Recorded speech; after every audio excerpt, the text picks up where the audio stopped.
Assalamualaikum warahmatullahi wabarakatuh. Perkenalkan, nama saya Siti Alawi F. Akili dari kelas E Pendidikan Ekonomi.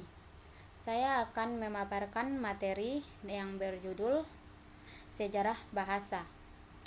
Bahasa Indonesia berasal dari bahasa Melayu yang telah lama digunakan sebagai language friends atau bahasa perantara di Kepulauan Nusantara. Bahasa ini kemudian dikukuhkan secara resmi melalui Sumpah Pemuda 28 Oktober 1928 dan menjadi bahasa negara sejak kemerdekaan 17 Agustus 1947. Ikrar Sumpah Pemuda 28 Oktober 1928.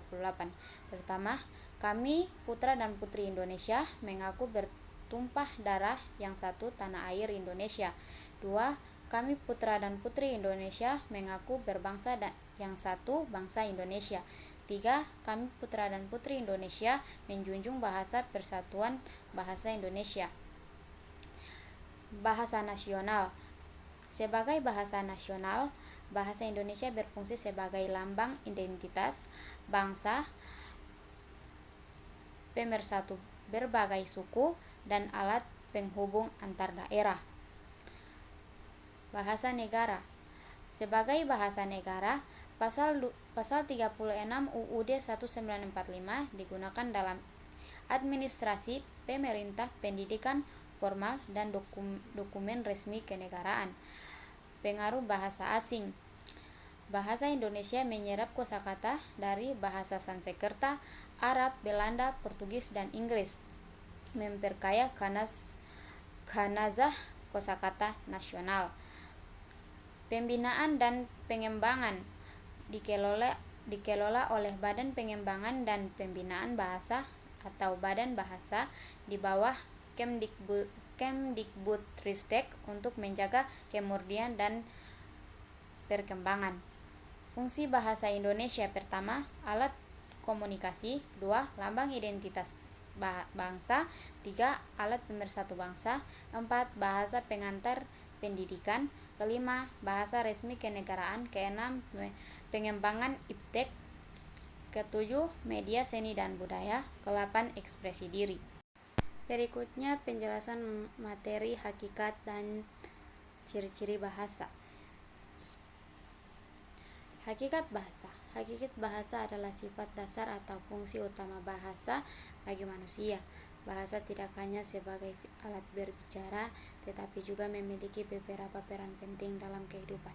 Pertama, bahasa sebagai alat komunikasi.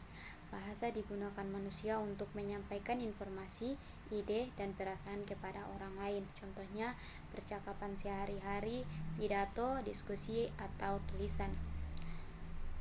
Kedua, bahasa sebagai alat ekspresi diri. Bahasa membantu seseorang mengungkapkan pikiran, perasaan, dan gagasan yang ada dalam dirinya. Contoh, menulis puisi, cerita, atau menyampaikan pendapat.